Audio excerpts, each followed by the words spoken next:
কি তা করেন বেগম? সোফা টোফা সব এলোমেলো করি। দেখেন আপনাদের রাজি আপা কিসের খাবার খাইতেছেন এখন? কোন বেলা খাবার? হুম, সকালে সকালের নাস্তা খাইতেছে। এটা কি কি মাছ? ট্যাংরা মাছ আর কি মাছ এটা জানি? ট্যাংরা মাছ আর কি মাছ এটা হে জানে? কম খাওয়া দরকার খাই খাওয়ার দরকার, খাওয়ার দরকার খাওয়া নেই। খাওয়া খাওয়া লাগা ভালো লাগে না না? এই বাঁশফুল চালগুলি এরকম মজা লাগে না বাদ। বলি না তো ওই যে ওগুলো কি আগের সালে? বাঁশফুল সাবালে ঠান্ডা না সাবালে তো গরম দিছিস না করে?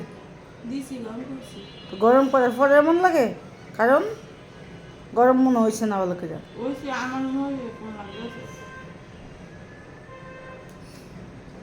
তোর স্পেশাল মুখ ওই জন্য এরকম লাগতেছে। কি কম দর্শকের আপনারা রাজিয়ার স্পেশাল মুখ শেষ? ও আর খাইতো না দেখেন।